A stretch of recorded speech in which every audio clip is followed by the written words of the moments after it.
अस्सलाम वालेकुम। Previous lectures में हम आयनिक सॉलिड, कोवलेंट सॉलिड और मॉलिक्यूलर सॉलिड को डिस्कस कर चुके हैं। आज लास्ट वाले टाइप को डिस्कस करना ये है मेटालिक सॉलिड। अगर मेटालिक सॉलिड के बारे में बात की जाए, देखिए हमने कहा जी आयनिक सॉलिड में बॉन्डिंग की बात की जाए ना, आयनिक सॉलिड में बॉन्डिंग की बात की जाए तो इनमें पाया जाता है आयनिक बॉन्ड। कौन सा बॉन्ड पाया जाता है? Ionic bond.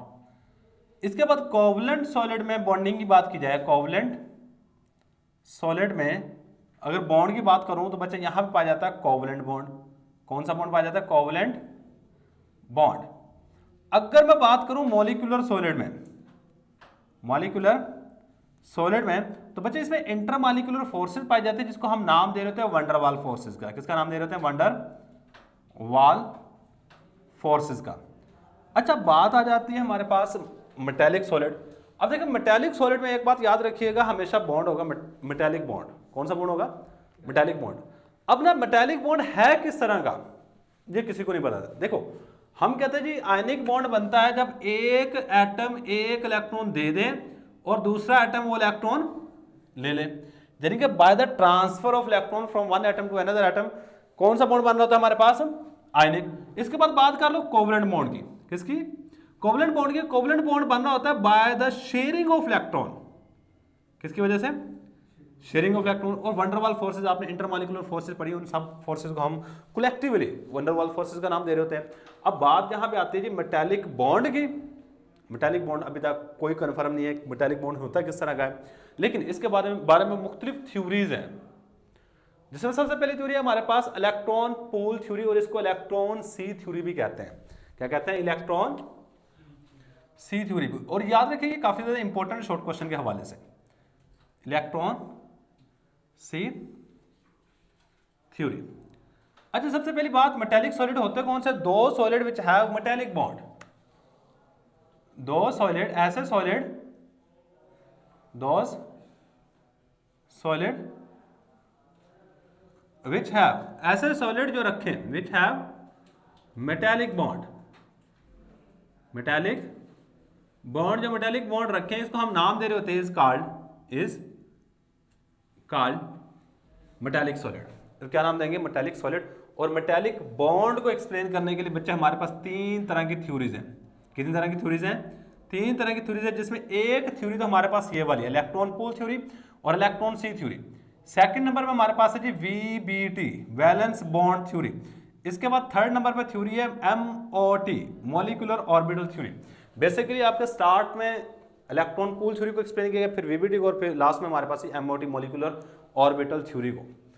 अच्छा, सबसे पहली बात हमारे पास electron pool theory, electron sea theory से क्या मुराद है देखना, पहले समझ लो, लिख बाद में लेना। देखो मैं कहता हूँ हमारे पास ये कुछ एटम्स हैं मेटल के। अगर बातें समझ आ गई ना, लिख आप खुद भी लोगे, बातों को समझ लेना, हम कुछ साथ में लिख भी लेंगे। देखो ये हमारे पास एटम्स हैं, सपोज कर रहा हूँ, और ये एटम्स के न्यूक्लियस हैं। ये क्या हमारे पास एटम के न्यूक्लियस है। और यहाँ पे अगर गौर करोगे ना, हर एक न्यूक्लियस में कौन सा चार्ज होगा? प्लस, क्योंकि न्यूक्लियस पे हमेशा कौन सा चार्ज होता है? प्लस। और ये न्यूक्लियस के इर्द गिर्द कौन सी चीज होती है? शेल्स। और शेल्स में क्या होते हैं? इलेक्ट्रॉन मूव कर रहे होते हैं एक मखसूस ऑर्बिट में से। अगर मैं यहां से एक एटम को थोड़ा सा बड़ा करके दिखाऊंगा, असल में ये किस तरह का है? असल में एटम हमारे पास इस तरह का, मैं कहता हूं सपोज करता हूं ये सोडियम एटम है। ये कौन सा एटम है हमारे पास? सोडियम। सोडियम एटम का पहले शेल में 2 इलेक्ट्रॉन, दूसरे शेल में 8 इलेक्ट्रॉन, और तीसरे शेल में 1 इलेक्ट्रॉन होता है। तीसरे शेल में कितने इलेक्ट्रॉन होते हैं? 1 इलेक्ट्रॉन होता है। तो होता यह है कि मेटल्स जितनी भी हैं सारी की सारी इलेक्ट्रो पॉजिटिव होती हैं। क्या होती हैं? मेटल्स जितनी भी होंगी वो क्या होंगी? इलेक्ट्रो पॉजिटिव होंगी। अब इलेक्ट्रो पॉजिटिव से क्या मुराद है बच्चे? याद रखिएगा इलेक्ट्रो पॉजिटिव से ये मुराद है कि वो अपने आखिरी शेल में जो इलेक्ट्रॉन मौजूद होगा उसको हमेशा निकालेंगे। देखो इसके आखिरी शेल में कितने इलेक्ट्रॉन है सोडियम के? 1। हमेशा मेटल के आखिरी शेल में या तो 1 इलेक्ट्रॉन होगा, या 2 होंगे, या 3 होंगे। सही है। अब होता यह है कि इसने अपना ऑक्टेट मुकम्मल करने के लिए इस इलेक्ट्रॉन को यहां से निकालना पड़ता है। इस इलेक्ट्रॉन क्या करेगा? यहां से बाहर निकालेगा। जब ये इलेक्ट्रॉन यहां से बाहर निकलेगा तो पीछे वाले पे कौन सा चार्ज आ जाएगा? पॉजिटिव कैटायन बन जाएगा। रिमूवल ऑफ इलेक्ट्रॉन की वजह से कौन सा चार्ज आएगा इसके ऊपर? और ये जो इलेक्ट्रॉन निकालता है ना, वो कहता है ये इलेक्ट्रॉन यहां पे मूव करने शुरू कर देते हैं। ये वाला इलेक्ट्रॉन इस एटम का, ये वाला इसका, ये इसका, ये इसका, सेम इसी तरह यहाँ पे भी इलेक्ट्रॉन्स बाहर निकाल देंगे सारे के सारे, सही है। और ऐसा लग रहा होता है कि मेटल एटम्स ये सारे के सारे यहाँ से बाहर निकल गए और आप ये जो चीज़ बनेगा, तो असल में मेटल की स्ट्रक्चर इस तरह की होती है। ये कि हमारे पास मेटल का एक पीस है, मैं लोहे की रोड ले लेता हूँ, उसमें ये वाला काम होता है। अब पहले नंबर पे याद रखिएगा, मेटल एटम में अगर आप इस थ्योरी को समझना चाहते हैं तो मेटल एटम जितने भी होंगे वो अपने आखिरी शेल के इलेक्ट्रॉन्स को निकाल देते हैं, रिमूव कर देते हैं, जिसकी वजह से वो इलेक्ट्रॉन फ्रीली मूव करते रहते हैं। और ये वाली चीज हमारे पास है जी मेटल एटम्स। क्या है जी? Metal atoms. और ये वाली चीज हमारे पास है जी फ्री इलेक्ट्रॉन, फ्री इलेक्ट्रॉन्स। अब कहते हैं जी मेटल एटम और फ्री इलेक्ट्रॉन के दरमियान में जो बॉन्ड होता है उसको मेटालिक बॉन्ड कहते हैं। ये पहला कॉन्सेप्ट था। ये क्या था हमारे पास? पहला कॉन्सेप्ट था। अब इस थ्योरी को देने वाले साइंसदान का नाम ड्रूड, और इसको एक्सटेंड किया लॉरेन ने। The electron pool theory was given by इसको देने वाले साइंसदान का नाम ड्रूड था, DRUD, druid, and extended by, और इसको एक्सटेंड करने वाले साइंसदान का नाम था extended by Lauren.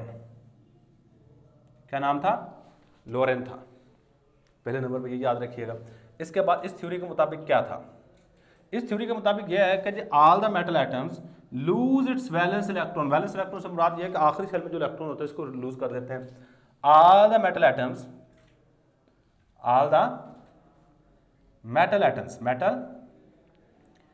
Atoms lose, ये निकाल देते हैं, लूज इट्स वैलेंस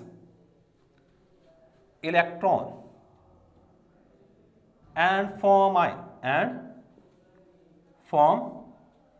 आयंस, या मेटल आयंस का लो। जैसे ही इलेक्ट्रॉन निकलेगा हमारे पास क्या बन जाएगा? मेटल आयंस बन जाएंगे। और ये जो इलेक्ट्रॉन यहां से निकलते हैं कहते ये फ्रीली मूव करते रहते हैं। These electrons are known as, इन इलेक्ट्रॉन्स को हम नाम दे रहे थे नोन एज मोबाइल इलेक्ट्रॉन्स। क्या नाम दे रहे थे?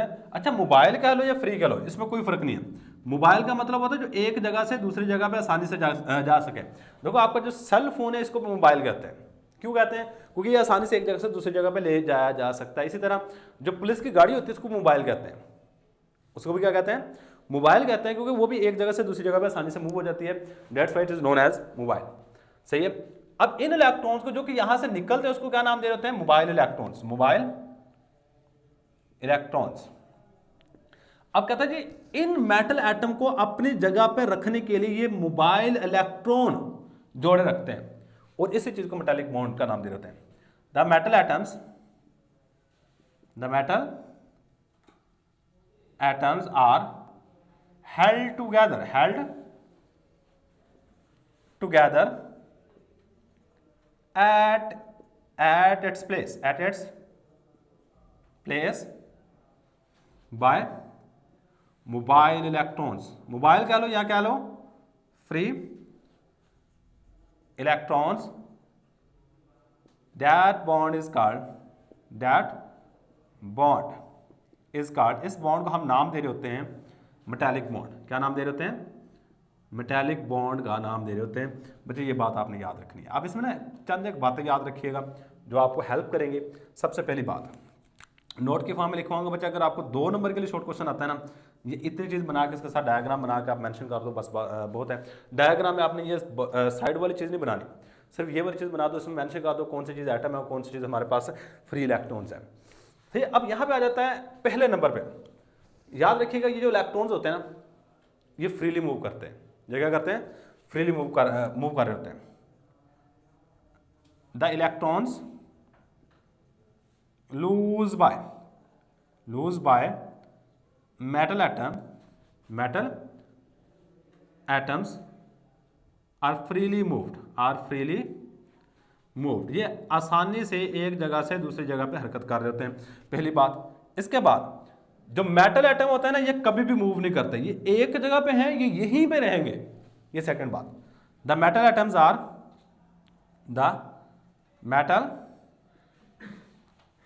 आर लोकलाइज्ड, और इसकी जगह पे आप लिख सकते हैं फिक्स भी कह सकते हो, ये अपनी जगह पे फिक्स होते हैं, फिक्स एट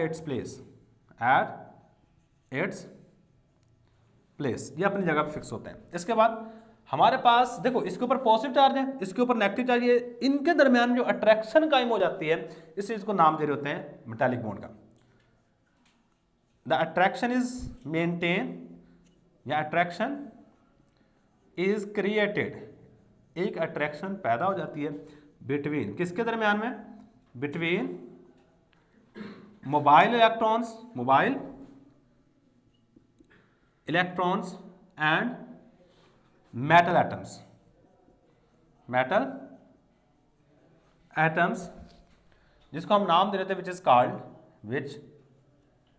कॉल्ड, जिसको हम नाम दे रहे होते हैं, क्या नाम दे रहे होते हैं, which is called metallic bond. लो ये था जी हमारे पास metallic bond, electron pool theory और इलेक्ट्रॉन सी थ्योरी। देखो जी हमारे पास इलेक्ट्रॉन पूल थ्योरी, पूल किसको कहते हैं, तालाब को कहते हैं। कहता है ऐसा लगता है, जब ये वाले अगर स्ट्रक्चर देखी जाए, कहता है ऐसा लगता है कि इलेक्ट्रॉन के तालाब के अंदर हमारे पास कौन सी चीज मौजूद है, मेटल एटम्स, ये याद रखिएगा। अब इलेक्ट्रॉन का तालाब क्यों कहा, क्योंकि इलेक्ट्रॉन तालाब क्या होता है जी, पानी एक जगह से दूसरी जगह मूव करता रहता है। सेम असल अगर बात कीजिए सी किसको कहते हैं, समंदर को, समंदर का पानी में एक जगह से दूसरी जगह मूव करता रहता है, हिलता रहता है। कहता है सेम इसी तरह ऐसा लगता है कि फ्री इलेक्ट्रॉन के अंदर मेटल एटम अपनी जगह पे मौजूद है, यानी मूव कौन सी चीज कर रही है यहाँ पे, फ्री इलेक्ट्रॉन, और मेटल एटम अपनी जगह पे ही रहते हैं, मेटल एटम अपनी जगह पे ही रहते हैं। बस ये बात आपने याद रखनी है, यही हमारे पास electron pool theory, electron sea theory. अल्लाह हाफिज।